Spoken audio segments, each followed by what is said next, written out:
HSC BMT একাদশ শ্রেণীর পরীক্ষার্থীরা, তোমাদের আজকে আমরা সুদের একটা অধ্যায় থেকে গুরুত্বপূর্ণ অঙ্ক করব। তোমরা পরীক্ষায় পর থেকে কমন পেয়ে যাবে। বিএমটির পরীক্ষার্থী যারা আছো, আমরা অনেকগুলা সমাধান দিয়েছি, অনেক ক্লাস দিয়েছি গণিতের উপরে, যারা দেখোনি দেখবা। দেখো আজকের ক্লাসটি অনেক গুরুত্বপূর্ণ, একটা অঙ্ক করে 5 মার্ক কমন পেয়ে যাবা। দেখো 5% হারে সুদে ক খকে 500 টাকা এবং গ কেও কিছু ধার দিল।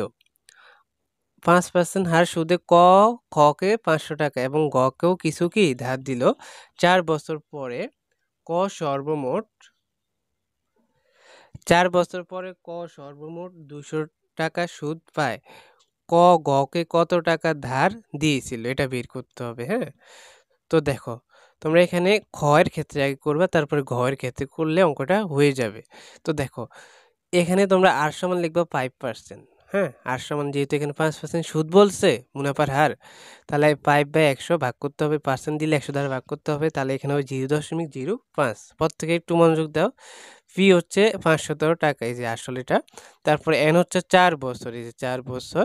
আয় নির্ণয় করবা, প্রথমে ক্ষয়ের ক্ষেত্রে মুনাফা বের করবে, সুদ বের করবে বা মুনাফা বের করবে।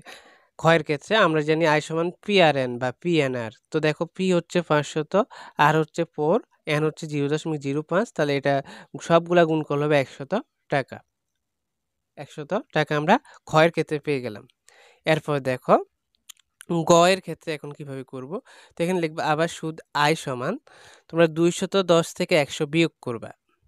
এখানে 210 টাকা না সুদ বলা হয়েছে, আর আমরা এখানে ক্ষয়ের ক্ষেত্রে কত পাইছি, 100 টাকা পাইছি। তাহলে 210 থেকে 100 বিয়োগ করলে হবে 110 টাকা। আর সমান হচ্ছে 5%, তাহলে 5কে 100 দ্বারা ভাগ করলে হবে 0.05।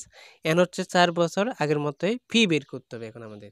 হ্যাঁ, কি বের করতে হবে, ফি বের করতে হবে, আসল বা মূলধন বের করতে হবে। তাহলে আমরা বুঝতে পারবো কত টাকা ক গকে ধার দিয়েছিল। তো এখানে আই সমান পি এন আর বা পি আর এন একটা লিখলে হবে।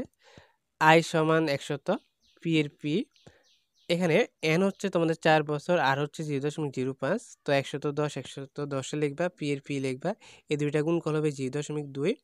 এখন দেখো আমাদের পি বের করতে হবে, তাহলে আমরা পি গুণ 0.2 এদিকে নিয়ে আসবো, আর 110 এদিকে নিয়ে যাব। তো আমরা ডাইরেক্ট করেছি, এক লাইন কম করে করে দিয়েছি। কিভাবে দেখো তোমরা, আমি বুঝাই দিই তোমাদের। এখানে তোমরা বা দিয়ে এই লাইনের পর এই লাইনটা লিখবা, তাহলে বুঝবা পি গুণ 0.2 সমান হচ্ছে 110। এবার বুঝবা পর থেকে। দেখো এই লাইনের পরে এই লাইন লিখবা, তারপর এই লাইন। হ্যাঁ, তো দেখো এখন ফি থাকবে 0.2 চলে যাবে নিচে, 110 উপরে। এখন ভাগ করলে হবে 550 টাকা। কত, 550 টাকা। তাহলে আমরা এখানে এটাই পেয়ে গেলাম যে ক গকে 550 টাকা ধার দিয়েছিল। তো আশা করি তোমরা অঙ্কটা ভালো করে বুঝতে পেরেছো।